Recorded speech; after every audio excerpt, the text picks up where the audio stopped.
2 years ago, this BMW 340i was left for dead, wrecked, abandoned, and haunted by a mysterious transmission issue. If there was a poster car for what you should not get when buying a car, well, it would have been this car, but I simply could not resist the opportunity. After countless hours of head scratching, wrench turning, and pure determination, we were able to finally bring this car back to life and its glory. By painting it to its factory color, carbon fiber all over the car, aftermarket headlights and taillights, and well, this car looks straight out of a sci-fi movie and just doesn't look like this car that we picked up abandoned next to someone's house. Which a lot of you have been thinking, what does the previous owner that gave up on this car think? Well, I texted him a picture of the car and told him we got him running, and well, that was his reply. Whether he's excited or mad, I don't know, but either way, we got his baby back on the road. But now it is time to take things to the next level. And by taking things to the next level, I mean making this inline 6 B58 motor fast as possible, with very, very affordable and minimal mods. Let's go. When the B58 engine came out, it took the automotive world by storm, blending performance, efficiency, and cutting-edge tech into one stunning package. The B58 is a 3.0 liter turbocharged inline 6, just like the old N55 and N54, but this engine is so much different. On paper, it only makes 335 horsepower, but we all know about that downpipe and tune meme. Oh yeah, I got a downpipe and a tune. How about you? What have you done to this? I decided to be a little bit more unique. I went with a downpipe and a tune. How about you, bro? What have you done to the car? Nothing yet, man, but I'm gonna get downpipes and a tune. And that is because this car with a Stage 2 Plus can make over 450 wheel horsepower, while also giving you 28 miles per gallon.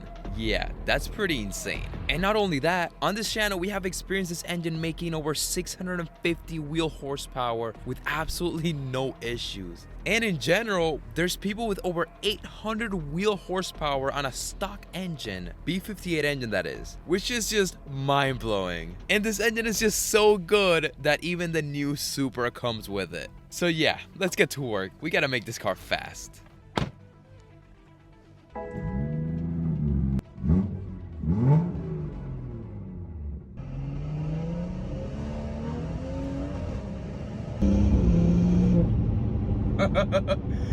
It's so fun. Like, I've never been in a car where you can literally just downshift and go like that.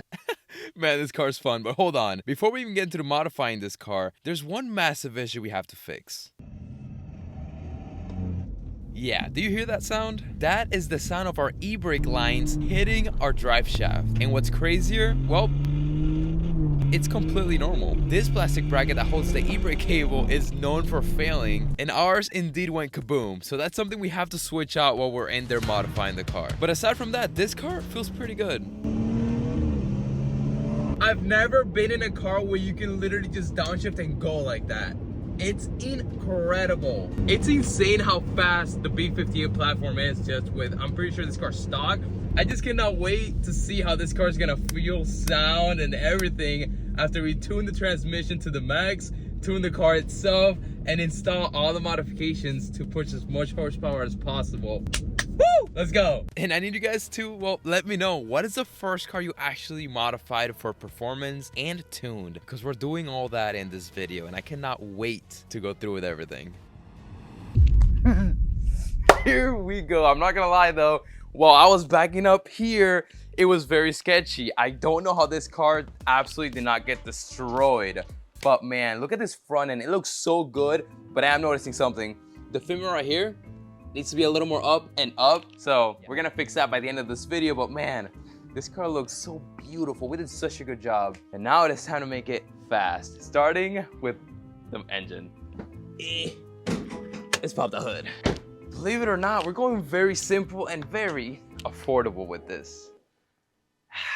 So nice. For us to be able to go Stage 2 Plus on this car and really push it to its limits, well, we need two things. Actually, more like three things. One of them is already on the car. I'll tell you about that in a little bit. But secondly, we need this. Oh, sorry. Inside here, we have a cold air intake that should make this car sound incredible. And obviously, more horsepower, baby. More power, baby. But we stayed very, very, very true to the channel with this modification. And the awesome part is, oh, this looks sick. This was only $155. So we're saving a lot of money. Check this out. I mean, that's as good of quality as it gets, especially from eBay. Bad quality. This is nice. I've owned so many intakes throughout the years. That's nice. And the fact that it was only 155 bucks. Here we have, ooh, so we have coupler. Look at this nice weather strip. What? Clamps. Okay, I don't know what this is. Looks like a weather strip. I don't know. And what I showed you before, this kind of blocks off the heat from the engine to keep it a true cold air intake. Very cool. And this also helps with that. But one of the most important things is, oh my, the air filter. Look at that. That is sick. I cannot wait to see how this car's gonna sound. I really can't. By replacing the stock air box with this air filter, it'll reduce airflow restriction, therefore allowing the turbo to spool faster, quicker throttle response, and it'll sound incredible. You're forgetting about the Valvetronic. Oh my gosh. Put that away, please. They can't see that just yet. That's coming later in the video. But you're forgetting about the Valvetronic exhaust. Oh, shout out to Valvetronic. Yes, this car's getting a Valvetronic in a little bit. No, this isn't for Valve. He ruined it. He really did. I'm so sorry. Anyways, let's go install. Okay, so I believe we get rid of this air intake box as well as this piping that goes all the way down there. And we get the, what? I think, I hope. I actually don't know if we do, but it'd be dope if we did. Jokes aside, guys, the holidays are coming up. We all have valuable things, right? And how do we keep those valuable things safe? Well, with 24/7 security. Massive thank you to today's sponsor, Reolink. And their legendary Reolink Argus 4 Pro. Not only does this camera shoot in 4K, which is incredible quality, well, it also gets a 180 field of view.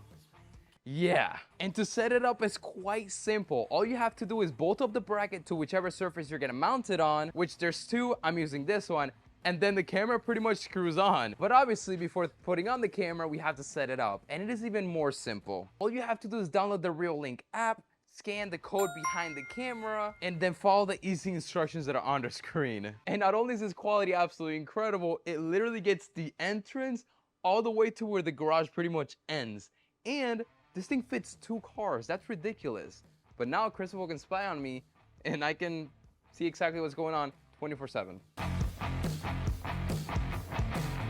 And you don't need to be directly next to the camera or even near it. You can be in a complete different country. As long as the camera's on and you have the Reolink app, well, you can look at the live footage from anywhere. It comes with a solar panel, which can go mounted right up here behind it, and then you really never have to worry about charging this camera ever again. Thank you so much, Reolink, for sponsoring today's video. Click the link in the description.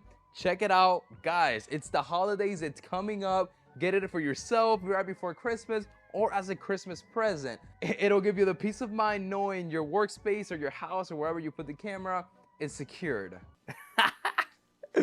Let's go, man. I love modifying this car. But even though I'm so excited to how far this car has come and what we're about to do, something still haunts me. And that is the 2 transmissions. I just can't sleep at night. All the thing about it is all the money I've spent on buying transmissions I didn't need. I'm pretty much a tranny dealer. Okay, so this is the sensor that goes inside this pipe just like that. So we gotta disconnect it. I believe it's a torque socket. But first, let's disconnect this little one just like that. This, zoom, zoom, zoom, zoom. One, that's number 2. Look at that. Bosch, and I believe this is the MAP sensor or the MAF sensor. I think it's a MAF sensor. Yes, MAF sensor. The sensor we're disconnecting is the MAF sensor. Pretty much what measures the amount of air that's entering the engine, especially the mass of the air. And this is the data that enters the ECU and that it uses to calculate the proper amount of fuel to inject for the optimal combustion.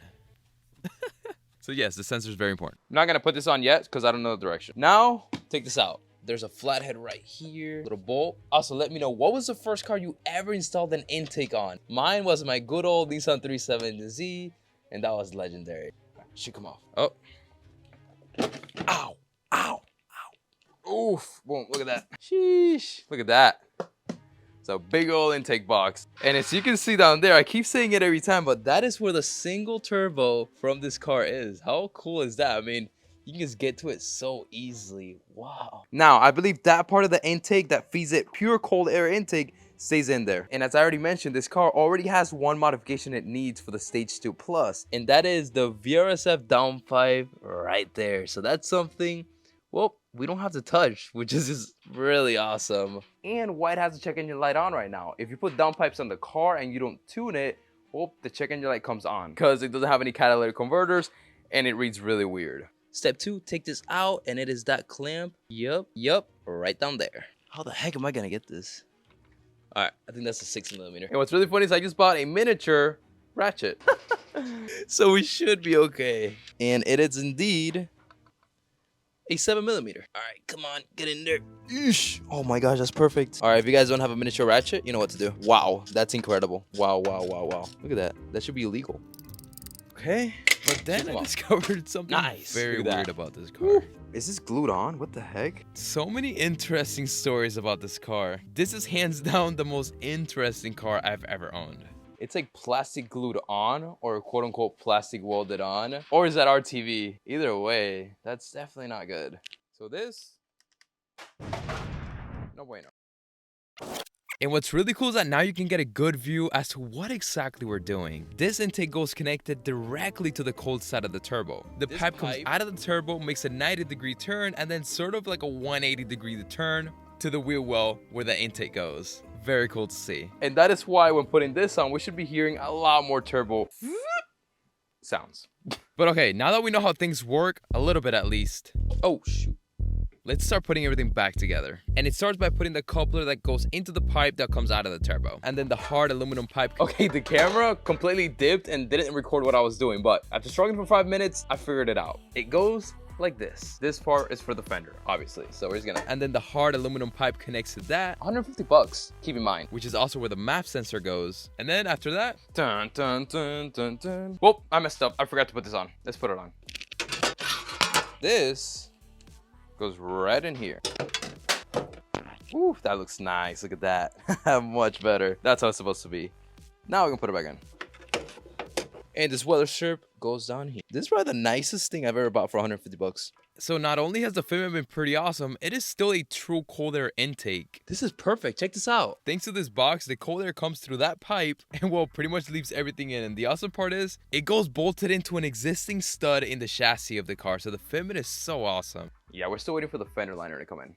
And for the bolt down there, we're gonna use this. Go tiny it down. And then after that, it's the filter. Now we can throw on the good old filter. But I can't lie, the clamps were definitely a little bit hard to get into. And one of them wasn't even working properly. Okay, the stock clamp just doesn't want to clamp down. We had to get a little bit of a different clamp, and thankfully, we have a box. After so many years of working on cars, I pretty much hoard everything. So I found a clamp. Okay, I found another one. I'm hoping and praying that it works. And well, finish the job. There we go. Of course, something that's $150 can't be 100% perfect. There's nothing more fun than just doing fun, simple mods in your car. But I'm not gonna lie, my favorite part about doing all this is seeing how Christopher reacts to them. That's just my fun in it. Hoarding might be bad, but you know, sometimes it's kind of a good thing, right?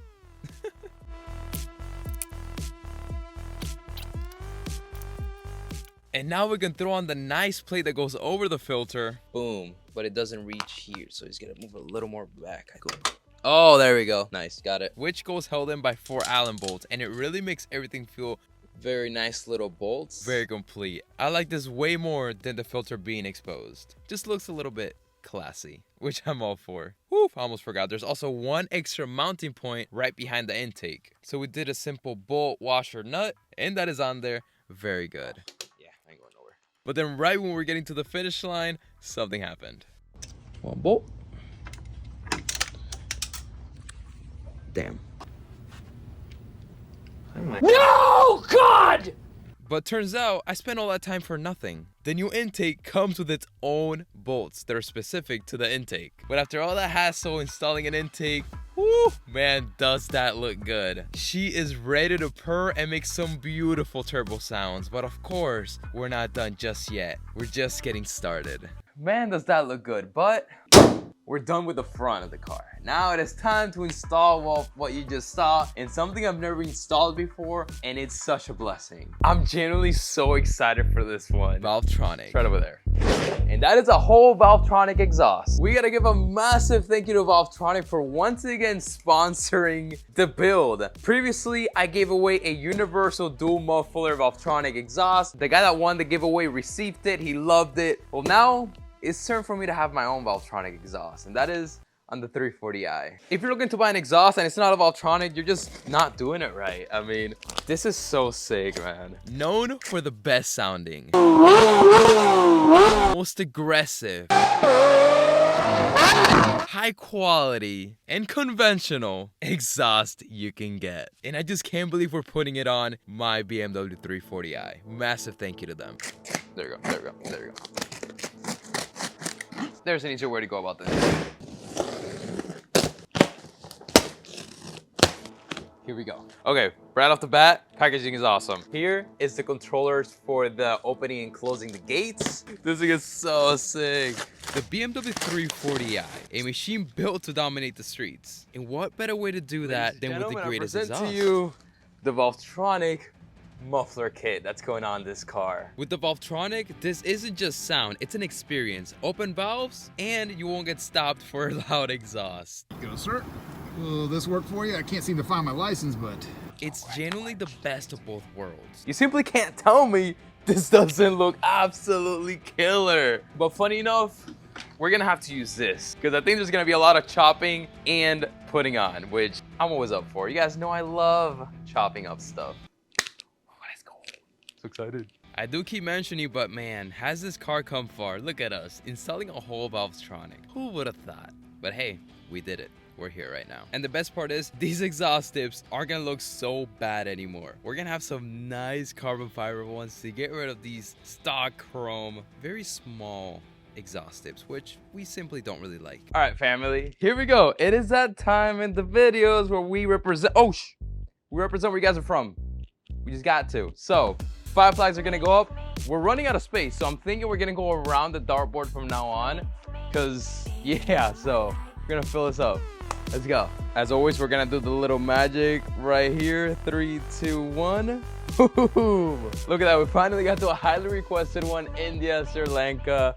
We also got Kenya up there, St. Lucia, and that little island of Palau. It's insane where you guys watch me from. I've never even heard of Palau, but it's beautiful. I'm gonna leave a massive link in the description to all the Valvetronic stuff so you guys can go check it out for yourself. They have exhaust for almost every single car, but now we have to do something, and that means leaving the house to put this on. And why? Well, although we can chop up the exhaust, there's one thing we can't do, and that is weld. Unfortunately, for the B58 version of this car, the exhaust is the same diameter as the Valvetronic exhaust. They both read 10 inches. So it can't really slip on. What we have to do is weld on a smaller diameter section, and then we can clamp the exhaust to that. But unfortunately, I don't know how to weld or have any smaller metal sitting around. But we can figure that out later. For now, let's start chopping things up. By the way, no, I've never just chopped off an exhaust before.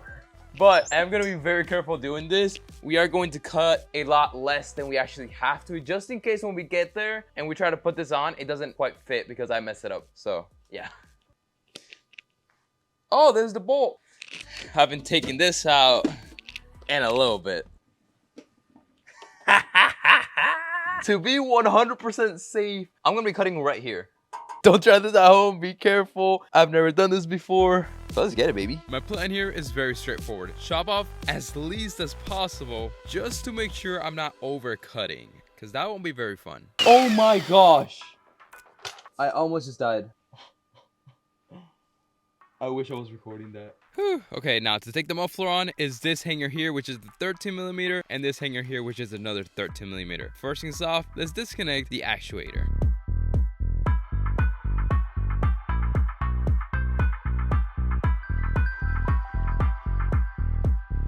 Okay, here we go. Woo, we did it. And there was no damages, except for a crushed finger. That hurts so bad. And when comparing both of these systems, well, there really isn't much of a comparison. Check out the Valvetronic welds and just overall material compared to the stock BMW muffler. With a Valvetronic, you get a louder sound and then also a quieter tone when the flaps are on. It's just perfect. I cannot wait to hear this car. Loud and quiet. I've personally never had that choice, so this is new to me and I'm just so excited. But first things we have to do is take off the flap actuator from the stock exhaust and move it to, well, the new Valvetronic exhaust. This was very tricky, and when I mean tricky, it was very tricky. It brings two attachments. You can go about it two ways. Use this attachment or this one. Let's just say I used both and ended up keeping the one that looks like the OEM one. Now off we go to the shop, and of course we're driving this car with no mufflers, so it's gonna sound ridiculous. Oh, this might be a really bad idea. This is gonna be bad. Here is a cold startup on a 340i. Well, pretty much straight piped. Eesh. Oh my gosh. And when I say it sounds bad, this thing was bad.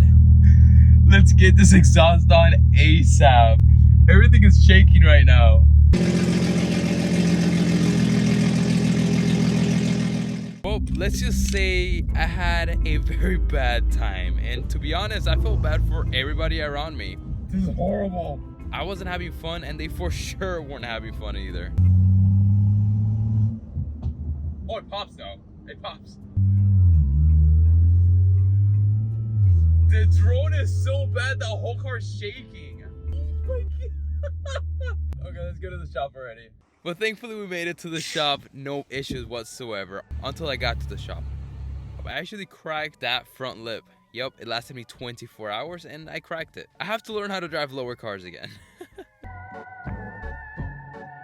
But aside from that, man, look how good this car looks at a shop. It is honestly very rare that I bring my cars to a shop, but obviously when something is needed, it just has to be done. So massive thank you to Carlos and Action Auto Care for helping out. And the awesome thing about coming to the shop is you can see crazy builds like this. I mean, what? This is the biggest turbo I've seen in my life. It is bigger than my head. This is a legit race car. I mean, you have the parachute, the drag radials. This Fox body Mustang is incredible. Now I'm pretty happy it came to the shop. Y'all, I'm just kidding. I actually came to put that turbo in the BMW. But of course, let's get the exhaust done because we need to tune this car and finally give it that extra over 100 horsepower. They did have to cut just a tad bit more so the fitment could be really good. And after that, he welded up the new pipe, which is a smaller diameter than the Valvetronic one, so we can easily slip it on and slip it off easily if we ever need to take it off. And after that was bolting up the muffler, fixing the exhaust tips, and well, we're done. Look how incredible that Valvetronic exhaust looks under the car. This might be one of the nicest exhaust / axle bags I've ever had. Carbon fiber tips and that metal just looks so good. Woo-hoo-hoo. Let's get it started. I cannot wait to hear it. Oh, sorry.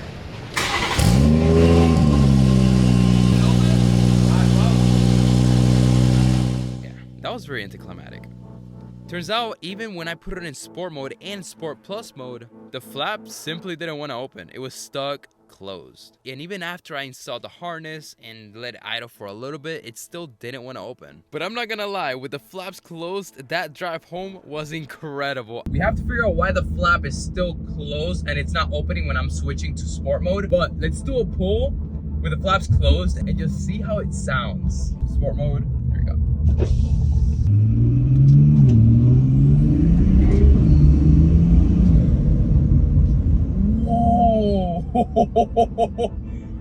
Okay, so I'm hearing the intake and I don't want to hear it because we're not there yet.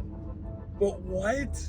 Well, I mean, it really doesn't sound like a modified BMW whatsoever. It was insane. I mean, it's hard to believe how much of an effect that does have. So now let's figure out, why is the exhaust flap not opening? Is it something I did? Most likely. Most likely.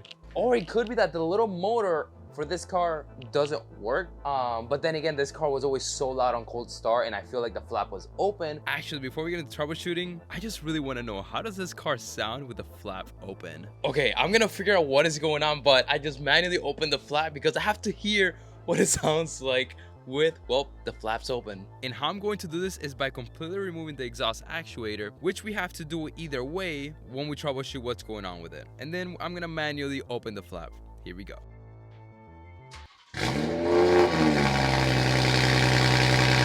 Jesus Christ. Now the trunk decided to open. That's how loud this car is. That sounds so good. So good, in fact, it might be my favorite sounding car. I can't even lie. But let's figure out what's going on here. Okay, let's diagnose the issue. Did I connect something wrong, or is the problem this actuator from BMW? And we're gonna keep things very, very simple when diagnosing this. Step 1, we're gonna connect it directly to the car, just like that. Step 2, car in the on position. Step 3, connect the MHD. Then funny enough, through an app, we can go to exhaust flap and we can close it or open it. Oh, it works! Look at that, we didn't even have to troubleshoot. The actuator works, so everything should be good. I'm thinking since it's being controlled by the sport mode or comfort mode or sport plus, it's not really doing it properly or whenever I want it to open. So best bet, we're gonna be controlling the valves through the app. And look how sick this is. When you click open, the flaps open. When you close them, well, obviously they close them.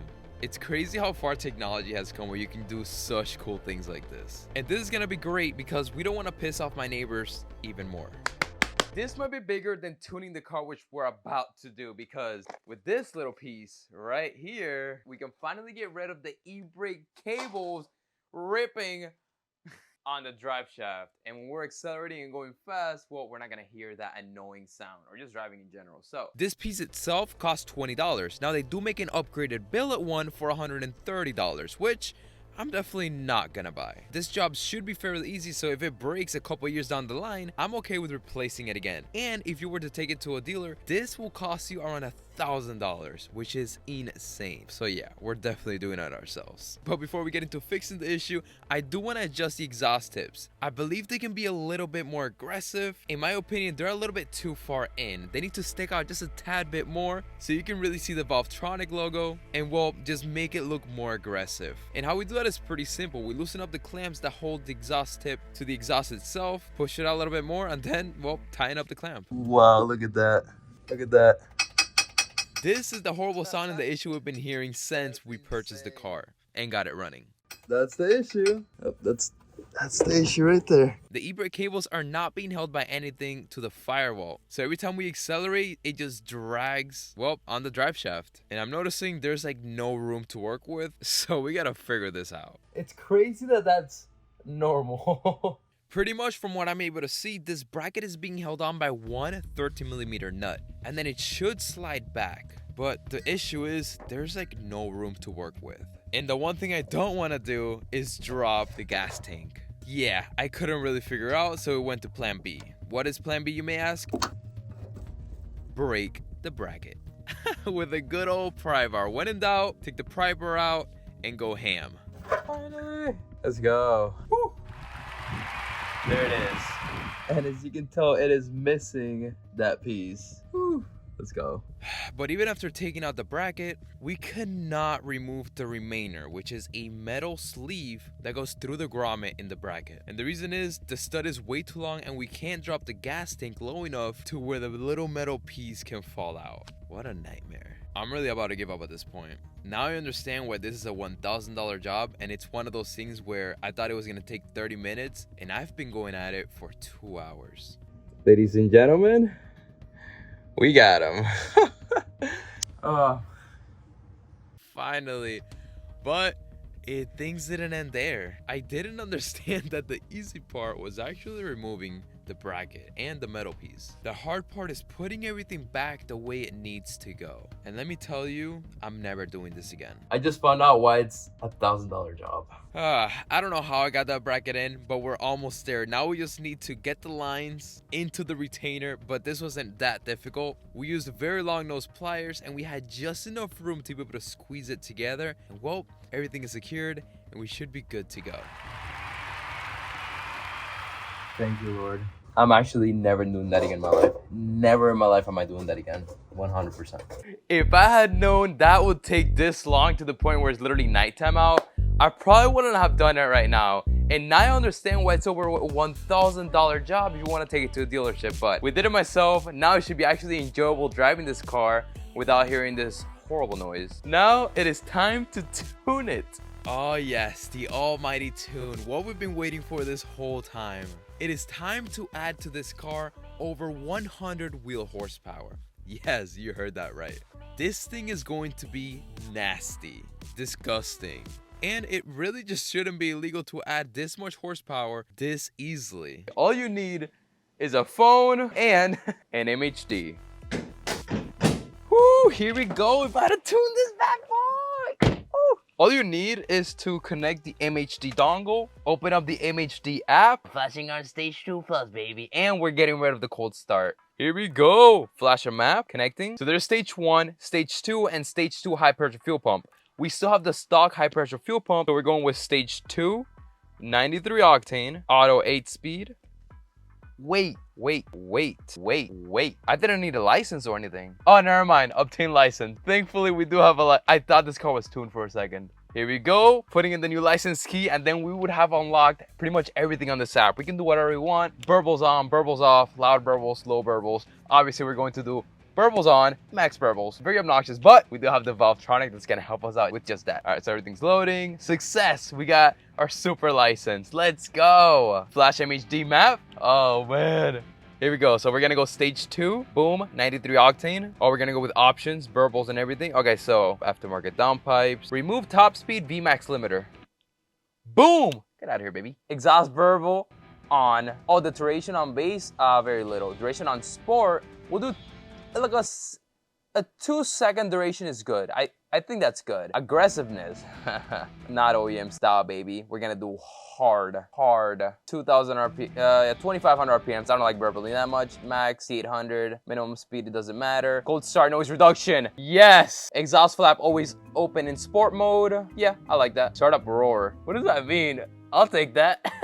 Here we go. Time to flash, baby. Now we just wait and let everything flash on the car. Whew, here we go. We got all the options checked out. We got stage 2.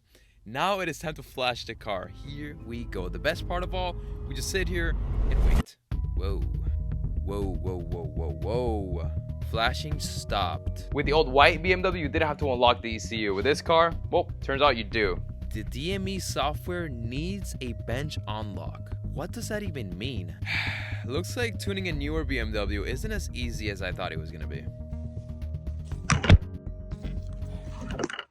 Okay, we have an issue. Turns out with these new BMWs, you have to unlock the ECU before you can just tune them like I want to. And the worst part is, it's probably going to take over a week if I purchase one, and it simply wouldn't be worth it for me. Unless I know someone that has a bench unlock nearby. Even though it's late at night, my good friend Sebastian actually has the MHD unlocker tool that unlocks these ECUs. And better yet, he's only like 15 minutes away. So let's go. And in regards to the e-brake we just spent so many hours on, the issue's fixed. Check it out. There's no weird dragging noise anymore. Let's see. Right now it will drag. No dragging at all. Whew. It's looking like a really good night so far. We fixed the issue that made the car undrivable, and just when I thought I wasn't gonna be able to tune the car, I remembered Sebastian works with a tuner. What do we need, Sebastian? What's going on with this car? So for some reason, I don't know if this car has never been flashed or it was returned to stock or whatever, like to a dealer program basically. So MHD/BIM ECU actually sells a DME unlocker kit. So this is for cars that are older than the 6th month of 2020. BMW's newer than that. You know, you have to do the whole Finland thing and send it through Femto. But yeah, cars all the way up to the 6th month of 2020. Some of them just need a bench unlock. And Sebastian actually works with David from Shoop Tuning. So if you want to tune your car, hit up Sebastian, hit up David, and he'll hook you guys up. And he pretty much has everything I need, which is just incredible. But it looks like we pretty much have to unplug every ECU plug, and this little bench unlock goes plugged into 2 of those. You ground it, you give it power, connect to it through the phone, and well, the car has been successfully bench unlocked, and it is ready for the stage 2 plus 2. Here we go. It's the next day. We got the stage 2 plus on the car. Now let's hear the new regular startup with the valves open, because of course we took off the cold start, which is horrible. It genuinely feels like a beast has been awakened. Actually, we made this car as fast as possible. Okay, here we go. First drive on the stage 2 plus, and we had to bring a very special guest, the one and only, my wife. Okay, so we gain over 100 horsepower to the wheels by doing this tune.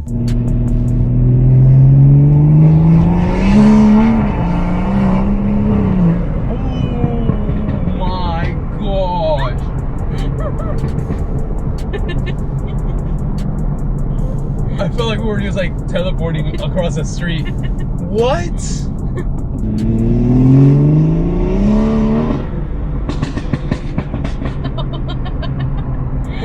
That's so dramatic.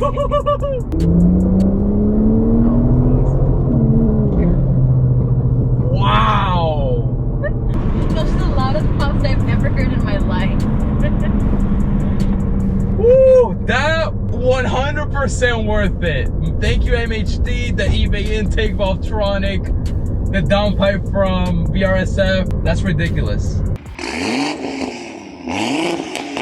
There is simply no way this car feels like this after a simple tune that I did at my house. You guys know I had a single turboed E92, right? I know that thing wasn't 100%, you know, but wow, this feels different. This feels incredible.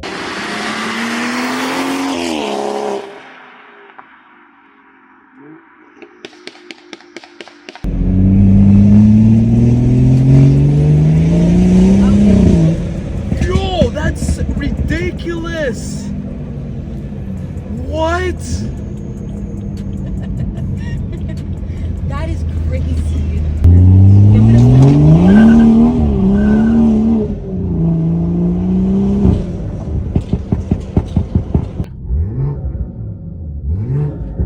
Close it. Open. Close it. Whew. Man, that was some adrenaline that we just went through. I could not believe this car is this fast with a stage 2 tune, a simple 30-minute downpipe, and a simple 15-minute, well, intake. I mean, it sounds incredible, feels incredible. The transmission shifts insanely quickly. Honestly, been absolutely phenomenal and incredible.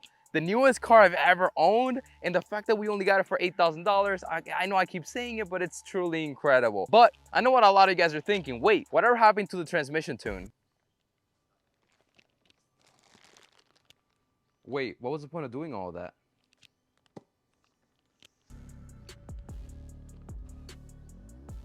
See you guys next time.